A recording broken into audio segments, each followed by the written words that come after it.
Thank you guys for coming today. We're always excited to have you guys in the building. And man, what a great bit of news we had on immigration yesterday to kind of kick off this topic with President Trump and the Supreme Court. Of course, President Trump making the case that he had a huge victory yesterday with the Supreme Court ruling, and that he'll be able to keep the nation safe. It was a victory for our national security, according to Donald Trump, and we're going to pick apart not only what that ruling meant and what it means going forward policy-wise, but we're going to talk much more broadly about where immigration is, where it's headed, and what the Republican Congress, along with the Trump administration, is going to do. And to help us do that today, I'm really excited to introduce Dean DeCharo. He covers immigration for CQ. You probably talked to Dean. You know his byline.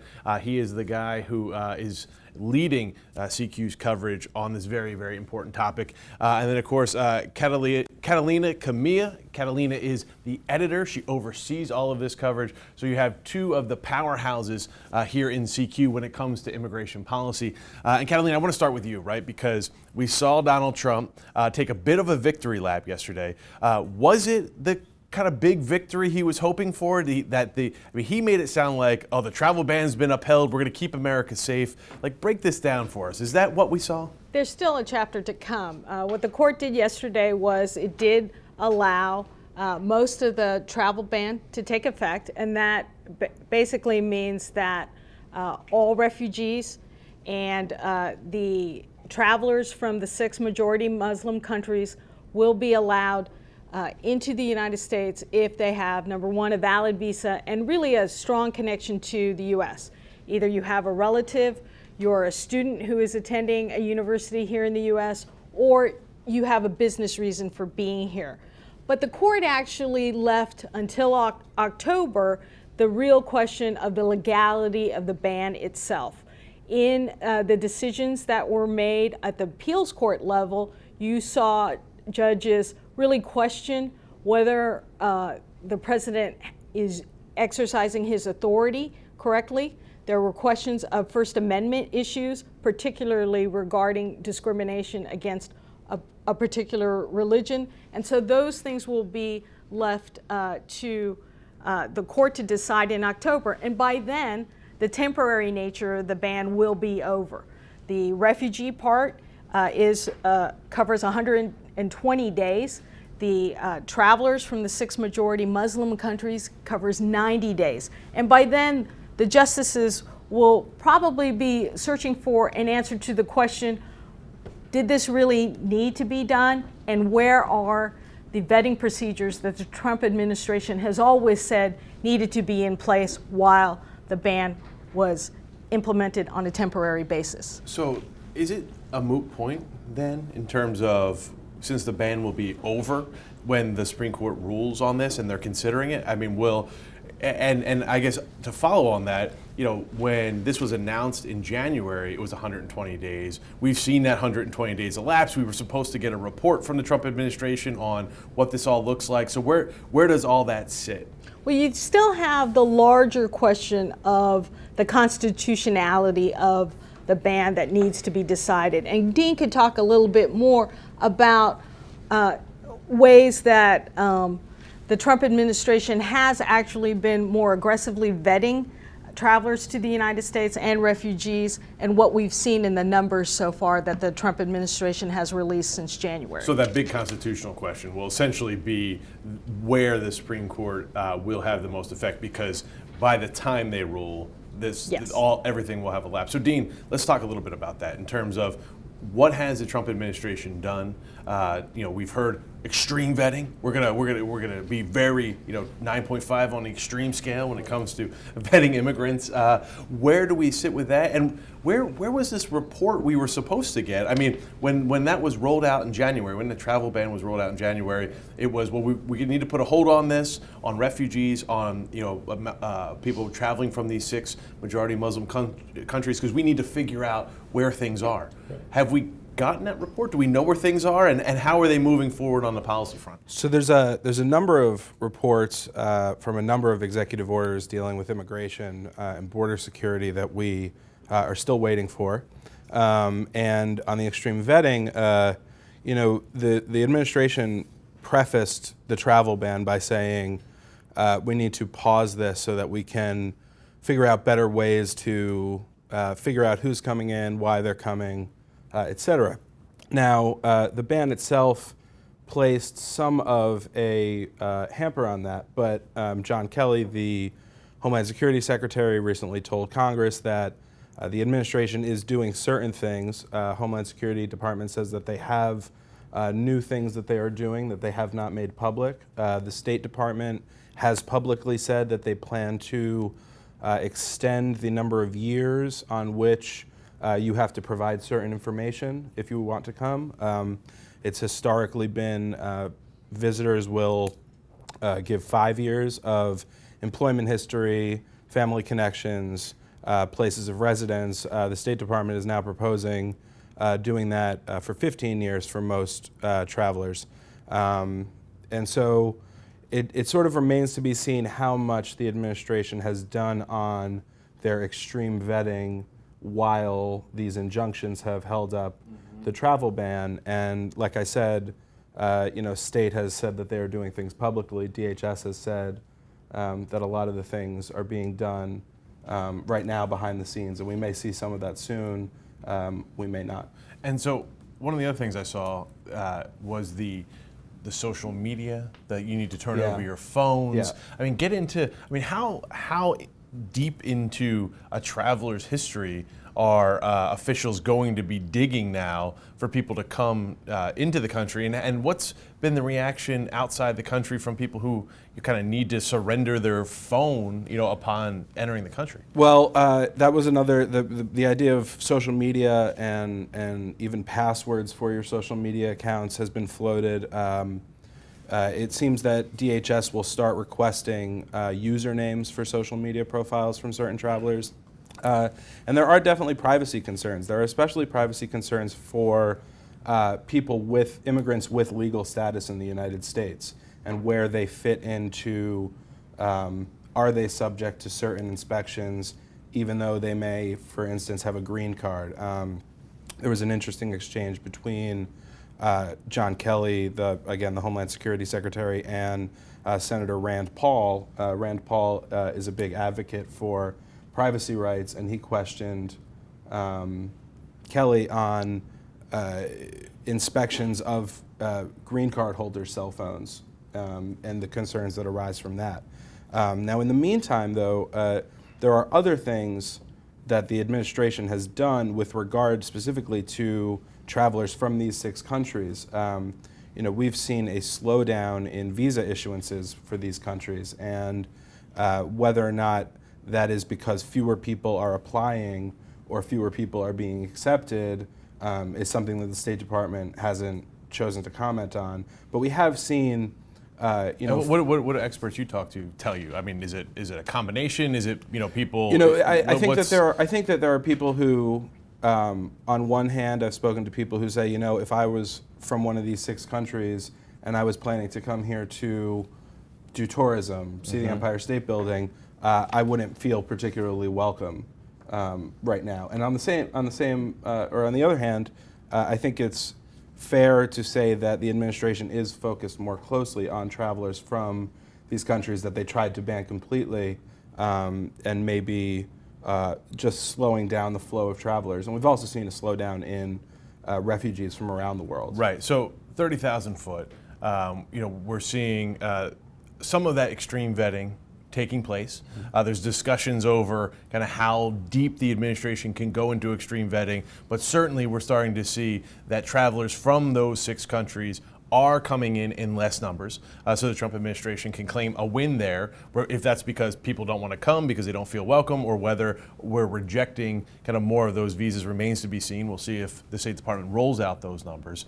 But certainly the Trump administration getting some of what they want there with decreasing the number of people coming in from those countries, even though the travel ban never officially went into effect. Is that right? Yeah, that's sort of what we're seeing, and one thing that's going to be important is to keep looking at the data as it comes out. Right. The State Department released visa numbers for just 2 months, March and April, and it was sort of odd to see just 2 monthly snapshots, and to figure out how we could use, those numbers to really figure out, especially with a lack of information coming from the administration, to figure out how we can use those numbers to tell what is happening. So let's move down Pennsylvania Avenue to Congress then. Sure. Donald Trump, of course, campaigning on immigration reform, saying that his biggest, the thing that jump-started his campaign was build that wall. Right. Now we might get a solar-powered wall, I hear, which, that's a great Trump idea. He said it about himself. I don't have the best ideas. So walk us through kind of where Donald Trump, his agenda on the Hill is. Where is the wall? Has the wall become just kind of shorthand for better border security? Right. Is that the kind of the cool way to talk about it now? Right. And is it going to be a wall? I always Right. pictured a wall of like 100 feet Right. that was like 50 feet high that he could go stand in front of and be like, Sure. we built the wall. Then Right. like on both sides, like drones and barbed wire and stuff. What is it like? What is it starting to shape up as, and what do members on the Hill want to see it look like? I think when this all began, he said it was going to be a great wall. Mexico was going to pay for it. It definitely started out as a grandiose idea, and that was very early in the campaign. And as the campaign progressed, and more reporters started asking better questions about the wall, we saw the wall over time sort of shape into a metaphor for bolstering border security. Because first, the first question was, is this wall going to be 2,000 miles long? Is it going to be, because in campaign events he would say, 30, 40 feet. And it became an issue of, is this going to be a wall in the classic sense? Is it going to be fencing? Is it going to be surveillance? There's a term, virtual wall. So has where been are thrown we? around. Right. So where we're at is in the past few months, the Trump administration has rolled out its budget proposal for fiscal 2018. And in that, there is funding requested for what would be the first 74 miles of the wall. And that breaks down, I believe I have it here. It's 28 miles, 60 miles of border and levee wall in southern Texas, in the Rio Grande Valley, and 14 miles of replacement wall near San Diego. And the reason they chose to prioritize those areas is because San Diego is where a lot of drug trafficking takes place, and the Rio Grande Valley in southern Texas is where a lot of migration happens. So Dean, those are pretty small segments, right? exactly. So kind of where are we Right. kind of across, give us kind of the 2,000 mile view, I Right. guess, in terms of border security. The idea that there will be a 2,000 mile wall is no longer really a serious idea. And this 74 miles has already, what they've requested is $1.6 billion for it, Wow. which is a chunk of change. The immediate reaction from Democrats, of course, is we're definitely not going to pay for this. This is with us, this will never get enough votes. And with Republicans, Republicans are proceeding cautiously. Even Republicans who supported Trump feverishly during the campaign will now say that they understand it's not going to be a 2,000 mile wall. They understand that it's going to cost money, and they want to see serious plans from the administration as to how they plan to use the wall to secure the border. And that's Okay. always the trick question is, Right. okay, you want to build this wall, how does that translate into fewer illegal drugs coming across, fewer weapons, and fewer undocumented immigrants? We've already seen in the first couple of months of the administration the flow of undocumented border crossers on the southern border slow almost to a crawl compared to what we saw in the final years of the Obama administration. And the question that is now starting to be asked is, if you were able to do this without building this wall, why now do we need to spend $1.6 billion? And I think that's a question that will resonate Right. with lots of fiscal conservatives, people who want to see the government spend wisely. And that of course was the question that was being asked during the campaign: is why do you need a wall? Right. And Catalina, what's your sense of this? Well, if I might add, later on today at Homeland Security, we'll get a briefing on an update on what has been a request for proposals from the administration for a prototype of the wall. A couple of hundred people have already expressed an interest to build various things, including some that, shall we say, are probably beyond what most people would think would be the architectural design for the wall. And that process has been occurring separate from the debate on the Hill about money. As we all know, policies, the intersection of policies and politics come between Congress and the White House. The president may have a whole bunch of ideas that he espoused on the campaign trail and even through his administration and cabinet secretaries, but Congress has the power of the purse. Right. And so for the next few months, as we really debate the fiscal 2018 budget, we'll see where Congress and the administration meet. And as Dean was saying, the interesting dynamic that is occurring right now is that there are even some Republicans who may support the overall idea of tightening the borders, of revamping both the legal immigration system and reducing the number of people who cross the border illegally. There's also a concern about the perception of what that message says about the United States and also about how much money is being spent. Right, and Catalina, I want to open it up to questions here in a second, but Dean, just quickly, we talked about the wall, we talked about the travel ban, but the other two big pieces of the Trump agenda were things like sanctuary cities and cracking down on them, and we also had a lot of talk about the Dreamers, about the parents of Dreamers, and the president there splitting the difference. If you could quickly, in a minute or so, just tell us where we are on sanctuary cities and where we are on DACA. So sanctuary cities is an interesting one. We are, there was an executive order that the president signed on sanctuary cities that was blocked by the courts.